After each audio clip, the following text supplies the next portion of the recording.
It's time to live your stronger life. Hey, I'm Sammy, physio coach and nutritionist, and your hype girl for creating your stronger life. Here, we ditch the quick fixes and build real strength inside and out. So whether you're here to tone up, drop the body fat, build muscle, mental resilience, or ditch the diet culture, or just feel bloody good in your skin, you're in the right place. So let's get into it. Alrighties, welcome back to the podcast. Today we're going to be talking about something that can completely change the way you look at your fitness progress, and I feel like it ties really nicely to the previous two episodes, so they're all kind of pairing together.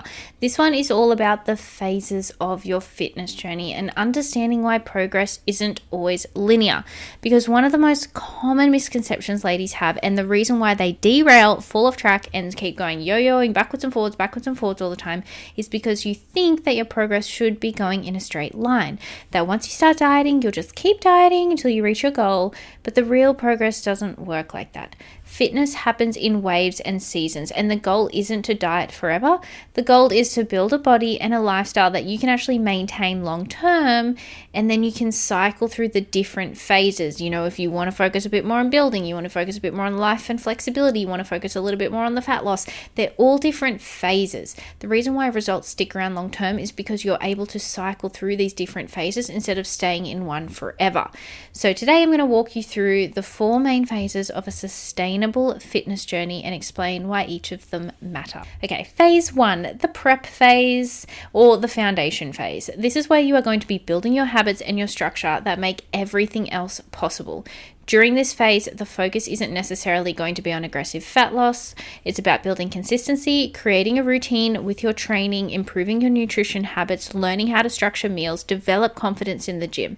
Many ladies will sit around maintenance calories during this phase, and sometimes with a very small deficit just to kind of get the ball rolling a little bit is possible. Or for some ladies, it's the opposite, and we need to really push your calories up and actually start to increase what you have been doing to really refresh the system and get your mind and your body locked in on your habits, feeling amazing, feeling energetic, building muscle, feeling amazing before you can get into your fat loss. Now, for someone who's already got strong habits, this phase may be shorter, but for many ladies, it's the most important phase, and it can go for as long as you feel like it needs.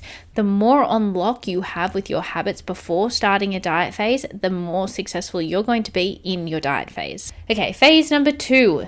The diet phase. This is where the intentional fat loss happens. This is where you create a calorie deficit so that your body begins using the stored energy, including body fat. But here is something super duper important. Your diet phase should have a clear endpoint. It's not something that you stay in forever. Depending on the person, this phase may include mini breaks, refeeds, or a short diet break to help maintain adherence and performance. And sometimes I like to kind of go based on how the ladies are feeling. If something crops up, if they get unwell, or if they're like, oh my God, I'm just struggle street for like this and I'm getting all the signs and symptoms, then I may go, you know what, let's just have a maintenance break here now. Or it's, you know what, let's push on a little bit. You're in your groove.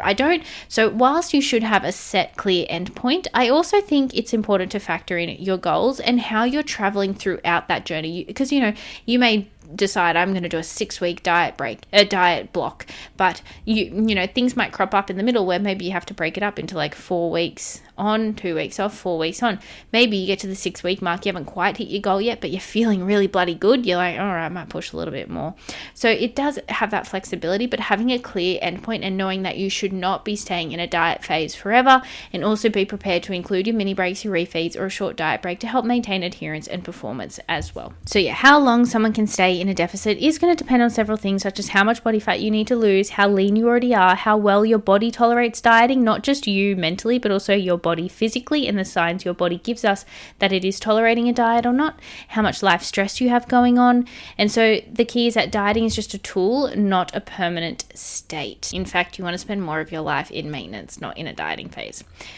Phase 3, post-diet, the reverse dieting phase. Some people will do this, some people will skip this. It depends on certain circumstances. And if you go through this reverse dieting process, it involves gradually increasing the calories back up after dieting. And it, like I said, it's not mandatory for everyone. Some people can return straight to maintenance. But a reverse diet can be helpful for a few reasons. It can help reduce the digestive shock from suddenly increasing your food. Depending how deep your deficit was, it can be nice on your tummy just to do it a little bit stepped up. It can ease the mental anxiety that ladies may have sometimes around eating more. And some people, like if they just have a little bit of body composition, they still want to improve on, but they're not quite there, but we need to get them out of this deficit. It can be nice. You can get a little bit more body recomposition during this phase because you're still in a calorie deficit as we're leaning out of it. And so you can continue to lose a little bit of body fat while the calories slowly increase. It can also help to stabilize hunger and satiety signals after a period of restriction. It really does depend on like how long you were dieting for, how deep the calorie deficit was, how your body responds, how you're feeling mentally. There's a lot of factors involved whether a reverse diet is appropriate for you, but I personally really like having reverse dieting. Personally for me, post comp prep, I much prefer doing a reverse diet. I have quite a sensitive tummy though, so it's slowly increasing my food and my food variety and my food volume and things just helps to kind of support my tummy to not go too crazy. So I personally prefer it, but it's not for everyone. Some ladies, I just take them straight to maintenance. So it's always got to be custom and unique to what your body needs as well. And phase 4, the maintenance phase. We're back to maintenance. This one is the most important, and it's where results become sustainable. You need to learn how to hold your fat loss. You need to learn how to maintain your new body. It's not about chasing more weight loss. It's about maintaining where you are. Your energy levels improve, your training performance improves, your recovery improves. Dieting is a massive stress your body needs to recover from. And this is where longer term body composition changes will continue to happen because you're building muscle, you're improving your shape and your strength, and you're going to settle into a routine that actually feels normal and sustainable for you. And then from there, depending on your goals, you can cycle through the phases again. Diet, maintain and build, diet, maintain and build. And this cycling is what helps results last, because if you go through a huge weight loss journey, your body needs to also adapt to this new version of you. And so if you can kind of go a little bit more gradual with it and do it in phases, it's like your body can almost get used to this new set point and go, all right, I'm not dying at this new body fat. I can handle this. All right. And then you lose a bit more body fat and the body's like, whoa, what's going on? And then if you like sit there for a bit and then the body's like, okay, we're all good. We can survive here. And this is more relevant for people who have a really large amount of body fat to lose. It's more advantageous to do it in stepwise so that you can adapt at each stage of your fat loss journey as well. I like to think of it like a car analogy. I love analogies. So this is a simple way to think about it. You're driving a car. Dieting is driving with your foot on the accelerator nonstop. Eventually you're going to run out of fuel, or you're going to burn out the engine, or the car's going to overheat. Maintenance phases, refeeds, reverse dieting, maintenance breaks, all those things are just like having pit stops on this journey. They refuel you, they repair the system, and they allow you to keep going long term. Without these pit stops, progress will stall, rebound, or the car will explode, and then you got to go buy a new car, and you can't really buy a new body, so you want to protect it. And this is why you can't stay in a deficit forever. One reason this matters is because the body naturally fights prolonged dieting. A calorie deficit is essentially a controlled form of energy restriction. It is slowly starving yourself.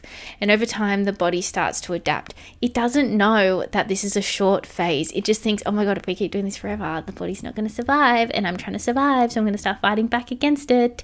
And so your fat loss may still slow down or stall. Cravings will often increase because the body's like, dude, we need food. Because that's literally what's going on in your head.